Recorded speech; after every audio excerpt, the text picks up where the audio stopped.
world through your writing. So let me ask you to magnify. Interest rates have a huge bearing on financial markets, as you know. In fact, more than even presidents have sometimes. There have been two benchmark chairmen of the Fed who had different strategies. Paul Volcker in the 1980s and Alan Greenspan later on. Critique them for me. Who did what and who was right? Well, Volcker will, I think, in the pantheon of central bankers, go down as possibly the greatest central banker because Why? He squashed inflation. And remember, nothing is worse for the poor and for the average person than inflation. We know that in India as well. In fact, in India also, as I say, that we don't know whether economic growth wins you election or not, but high inflation definitely loses you elections. Take out the bums. Yeah, throw the bums out. If you have high inflation, that's the sentiment which comes.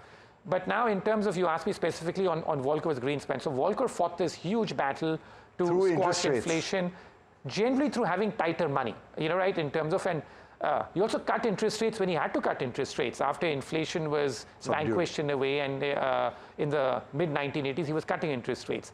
Greenspan, as you know, was feted. In fact, in our investing years, when in India and in the early years, the biggest hero used to be Alan Greenspan, and then he got thoroughly discredited. And I think when we look back, and I capture that in the book as well, that one of the big turning points in capitalism, possibly for the worse, was in 1987. He had just taken over as the Fed chairman. And the stock market crashed by 20% on that Black Monday in October. Right.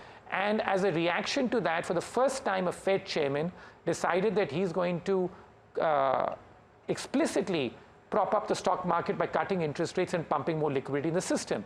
And so that changed the risk behavior, I think, for investors too, which is that they knew that Greenspan was there.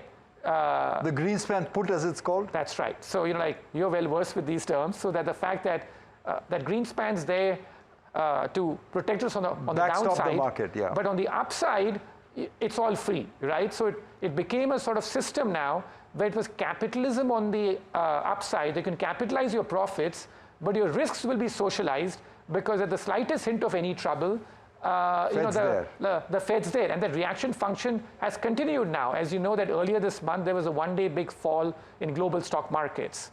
And what happened after that? Everybody was rushing out to say the Fed needs to come and cut interest rates right away, and the Fed seems all set to cut interest rates in September. So that's the reaction function. But when markets are going up, no one talks about raising interest rates. No. But when markets are going down at the slightest hint of any trouble, we got to do something to rescue markets from falling.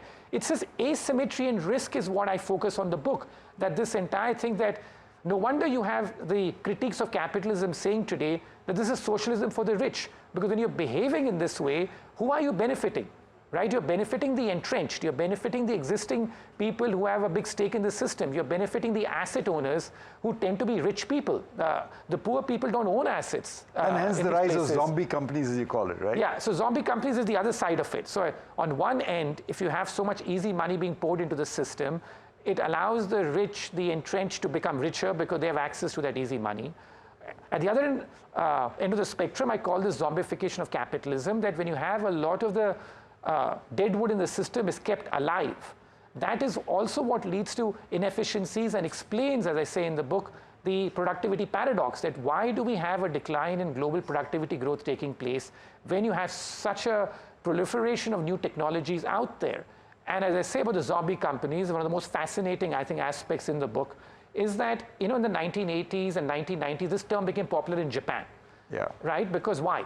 Because in Japan, the economy was going bust, and they decided back then that we got to prop up these companies by easy money and stuff, and they came to be known as zombie companies. These were companies that did not earn enough profits to even cover their interest payments for 3 years in a row. The American media back then, including the very liberal left-wing media such as the New York Times and stuff, would in fact mock these companies, saying that this is America, we don't do this, keeping alive zombie companies. At that point in time, the number of zombie companies in America was about 2% of the total number of companies listed in America. Today, by some measures, that number is as high as 20%. Of zombie companies in America? Yeah, that's the 10x. 20% of companies listed in America today can, by some definitions, be classified as zombie companies. And even by conservative definitions, it's about 10%. So I'm just trying to just see how capitalism has changed. And there are consequences of this.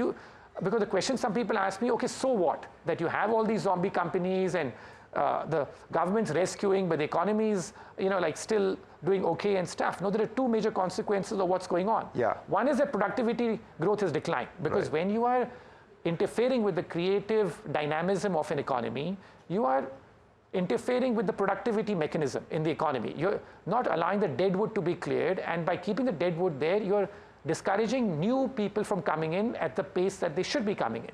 And so that's the second consequence out there, which is that you're helping the entrenched, you're helping the incumbents, and so therefore even in America, right up until the pandemic, the number of new startups was declining, and now you have a situation where the big companies are, are there, and for longer at the top end, and you have at the bottom these zombie companies floating, and everything else in the middle is getting squeezed out. So if you look at even America today, the economy seems to be okay at the surface, but confidence among mid to small size businesses is plummeting.